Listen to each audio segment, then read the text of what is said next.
Hello and welcome to the Aunty Lisa show. Today we've got the Australian outback, which means I get to do my terrible Australian accent. Papa and Mummy.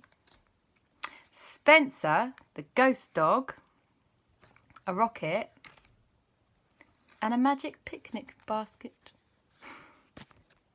Let us begin. So, one day, Aunty Lisa, Aleksander and Kristoffer were left home alone. Which technically isn't alone, as Aunty Lisa is a grown-up, but still home alone because Papa and Mummy had gone on holiday without them, which is frankly rude, but also awesome because it meant we were going to have loads of fun. But anyway, so Papa and Mummy had gone on holiday to Australia. What? They should definitely bring us if they're going to Australia, but hey, sometimes mummies and papas need a little time just for them, and that's okay. All the more fun to be had with aunties. So, Mummy and Papa had set off on an aeroplane. Now, do not get upset, because this story does not end with Mummy and Papa having a massively long holiday. So before you start thinking, oh no, I've been left by my parents for ages, don't worry about it. They were just going for a quick jaunt to Australia. They would never leave you two for very long. Anyway, so Mummy and Papa had gone to Australia. Probably to check out the Neighbours set, which is something you don't know about, but it was a TV show when we were younger. In fact, it might still be. Anyway, that's what they were probably doing. So Aunty Lisa was staying at Aleksander and Kristoffer's house to look after them. And they thought, hey, why don't we make the best of it and go out for a picnic? Brilliant! So, off they went with their picnic supplies in their bags. All sorts of good things, including chocolate biscuits. Very important. And tea in a thermos for Aunty Lisa. And they went to a wonderful picnic spot. It's the kind of picnic spot that is secret, because if you have a picnic spot that everybody knows about, then before you know it, everybody's at the picnic spot. Ugh, that's annoying because you have to try and squeeze in your blanket to sit down. Anyway, they found the best picnic spot that they never tell anybody about. And there's a tree there that you can climb, and somebody's hung a rope swing from it, which is awesome. Anyway, so they arrived at their picnic spot and they were like, this is the best picnic spot ever. The tree is here, the sun is shining, the birds are singing, everything is going brilliantly. They sat down to eat their picnic. Oh my goodness, they were going to have such a sugar high. They had so many sweets and chocolates, and hardly any vegetables. Yeah. Aunty Lisa had insisted on some vegetables because you should have a balanced diet. Anyway, they were just eating the last of their picnic when they heard a strange noise. And it was which isn't that strange when you think about picnics, but it was strange because they looked around and they couldn't see anything at first. And they were like, what? Can you see a dog? Aunty Lisa said, I can't see a dog. Can you see a dog, Aleksander? Aleksander said, I can't see a dog. Kristoffer, can you see a dog? Kristoffer could not see a dog. But yet, the barking continued. And I went, hold on a minute. Aleksander and Kristoffer pulled out their iPads, which Aunty Lisa had not really wanted to bring on a picnic, but hey, brought out their iPads and they set it to ghost mode.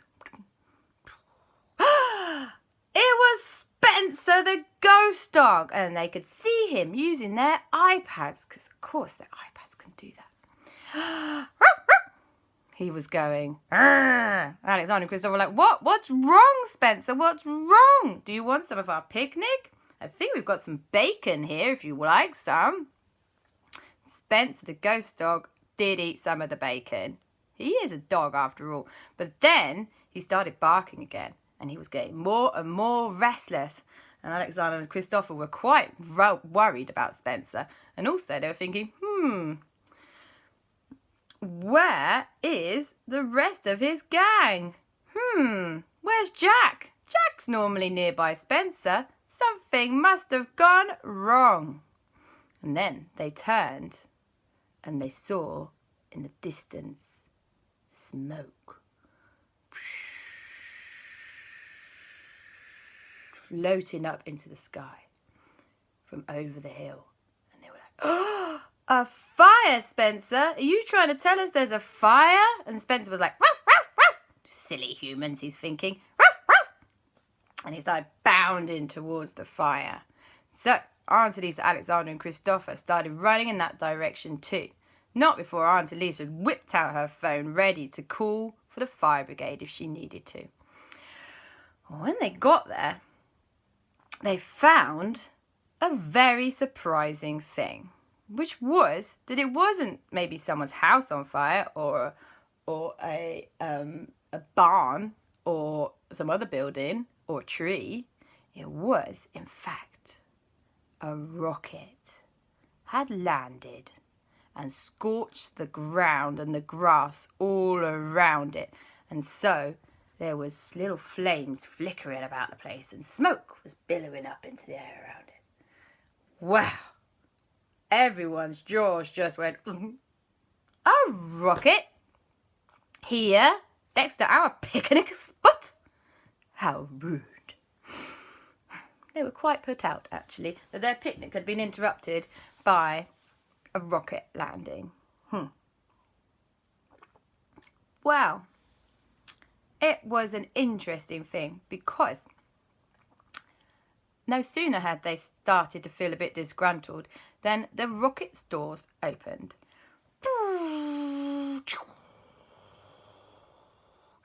And out came some elves. That's right, elves. Followed by Nanny, Plumb, and Ben and Holly. And Aleksander and Kristoffer and Aunty Lisa were like, oh my gosh! Hey, you guys, we only just saw you in a recent trip we made. How on earth are you doing? And why are you in a rocket? And the elf said, well, we built a rocket so that we could zoom all over the place. Isn't it fun? And we're elves. And then they did that,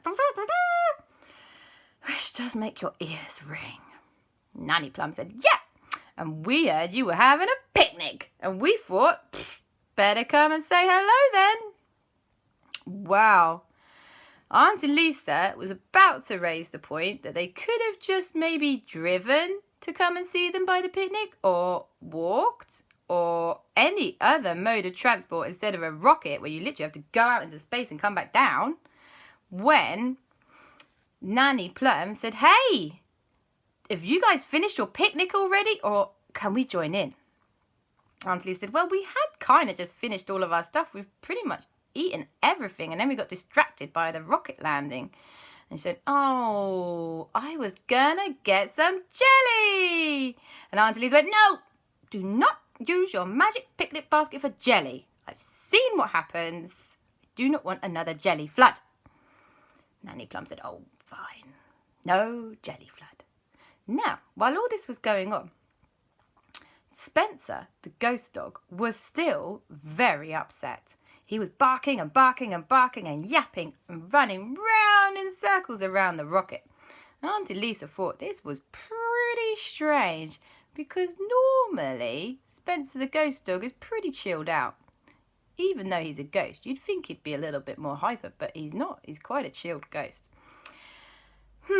Said Aunty Lisa. What's wrong still with Spencer? We found out who's on the rocket and they seem like that we know them and they're perfectly lovely people. No one's harmed. Nothing's on fire really. Everything's okay. But then she noticed something nearby. And it was a wheel of a stunt bike. And it was sticking out from underneath the rocket. Uh-oh. The horror of what must have happened struck Aunty Lisa. Said Aleksander and Kristoffer, "Don't look, don't look.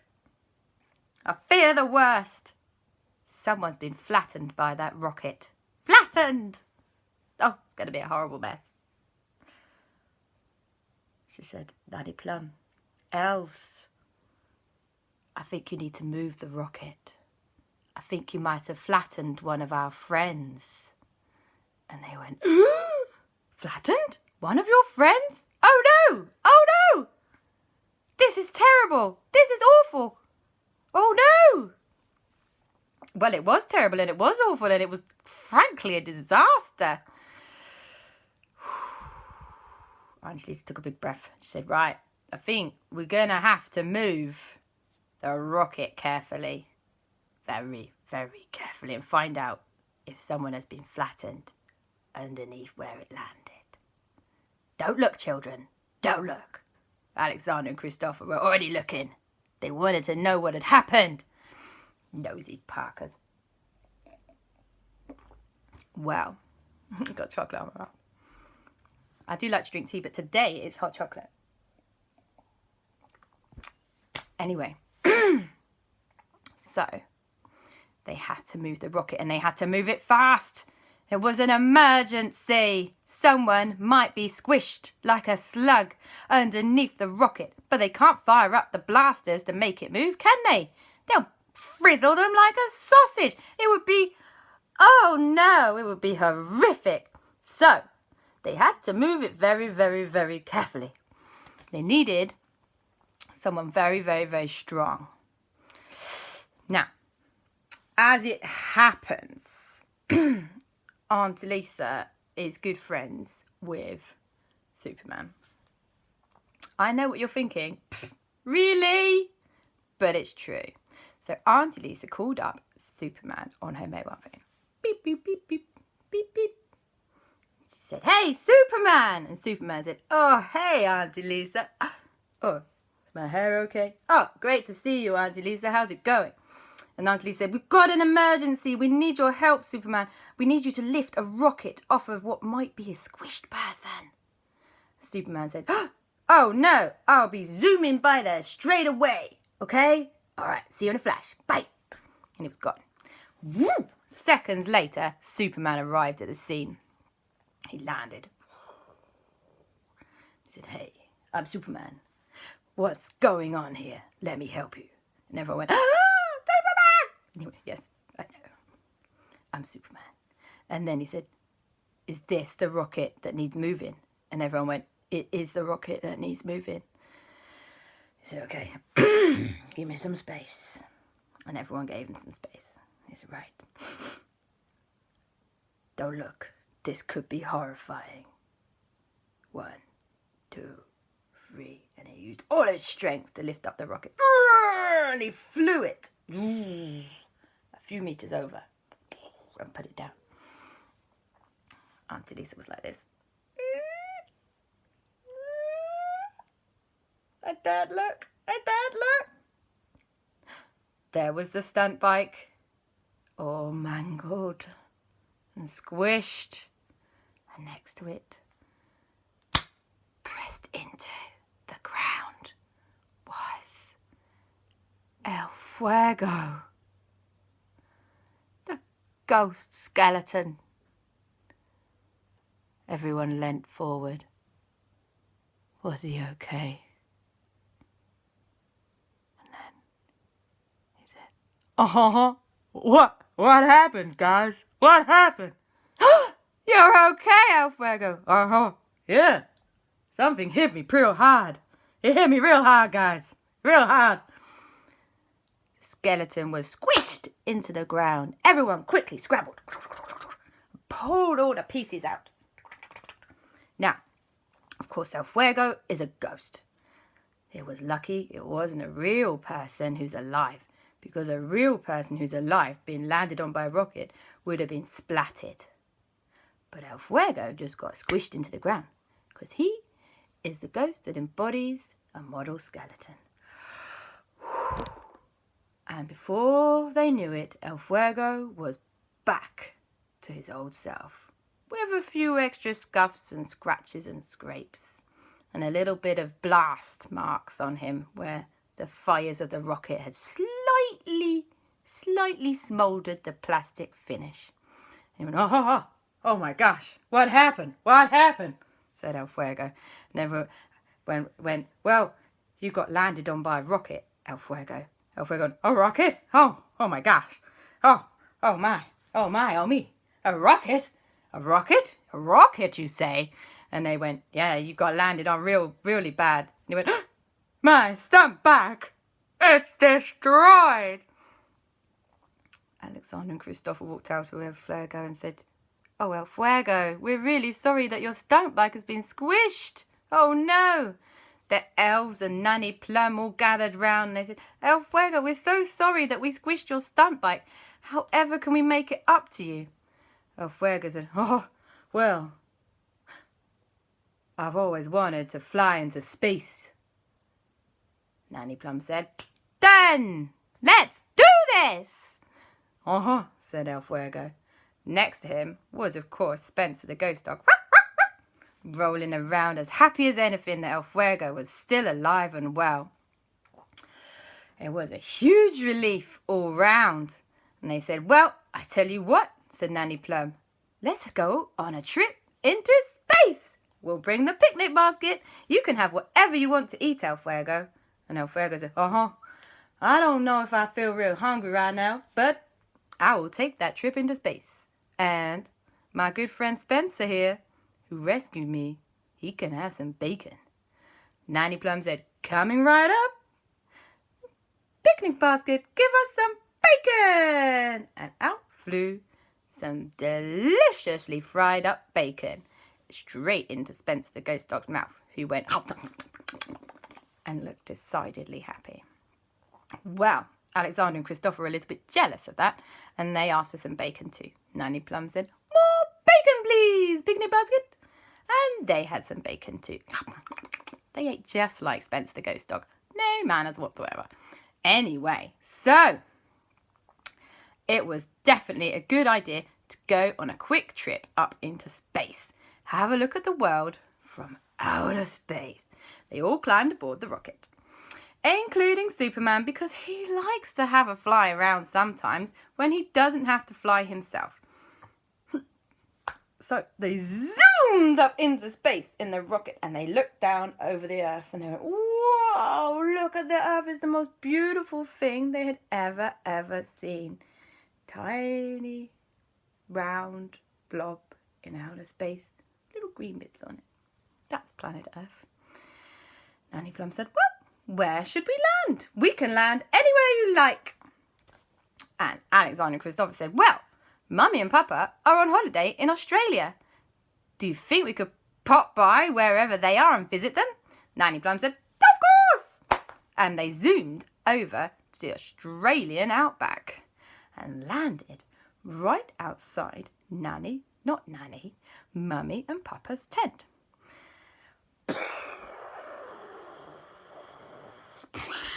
Which made quite a commotion and woke them both up. Because in Australia, when it is daytime, here in England, it is actually nighttime in Australia. And they got the absolute fright of their lives. Mummy and Papa were like, what was that? And they quickly opened their tent because they were on a camping holiday in the outback. And they looked outside and went, what? A rocket just landed here in the Australian outback? And their Australian guide was like, g'day, mates. It's the middle of the night here. Why? I say, why is there a rocket landed here in the outback? Do you guys know what's going on? Mummy and Papa were like, no, we don't know what's going on. We genuinely don't know. It's got nothing to do with us. Absolutely nothing. And their guide said, well, I should hope not, because it is not, wait, I've gone American. It is not allowed to have a rocket landing here in this protected land of the Australian outback. What if it had landed on a kangaroo? Nanny, Mummy and Papa said, no, we had nothing to do with this. We have no idea why there's a rocket just landed by our tent. Really, really don't, promise. Seconds later, down came the steps. Out stepped Kristoffer. Hi, Mummy! And Aleksander. Hey, Papa! And Aunty Lisa. Hello! And Nanny Plumb. Hi! And everybody else. Out into the Australian outback. Well, the guide, whose name was Bruce, said, well, really? Y'all don't... Wait, that's American. You don't know who these people are? And Mummy and Papa went, oh, yeah, actually, we do know those boys. And yes, that woman, they were supposed to be staying at home, though. They're not supposed to be in a rocket landing here in the outback. Aunty Lisa, you were supposed to be babysitting back in, Norway, actually, not England, as you said earlier, because that's where we live. And Aunty Lisa said, well, that's a very good point that you raised there. However, Nanny, Plumb and the elves made a rocket, and it landed on El Fuego, and then we had to rescue El Fuego, and we needed Superman to help us with that. And then, of course, Spencer the ghost dog had to come along because he was the one who started the whole thing and told us where the rocket had landed on El Fuego, and we had to rescue. You see? And they said, no, we don't see. How did you end up here? And Auntie says, well, we went out in the rocket, didn't we? You can't find a rocket and then not go for a flight. That would be madness. Well, Mummy and Papa had to see the funny side. And the guide, Bruce, he said, well, actually, it is pretty cool to see a rocket here in the outback. We don't normally see rockets. And he said, could he have a little look around? And that was absolutely fine. So in the end, they all decided that as it was nearly morning in Australia, they should all get up and have breakfast. And do you know what they had for breakfast? Well, do you know? Whatever they wanted, because Nanny Plumb's picnic basket can make you anything you wanted. So, Mummy had Marmite on toast. She loves Marmite on toast. Papa had sausages. Aleksander and Kristoffer had sausages and more bacon, and then more sausages, and then some chocolate biscuits. Aunty Lisa had cereal because that's all she ever wants in the morning, apart from sometimes Marmite on toast. And everybody else had all their heart's desires as well. Superman was just so delighted not to have to be the one flying around. He could eat and eat and eat and eat. They had the best breakfast picnic ever in the Australian outback. And as the sun came up, they watched the kangaroos bouncing around and the little baby kangaroos poking their heads out of their little pockets. And it was a super way to start a day. And that is the end of the story. Love you. Night night.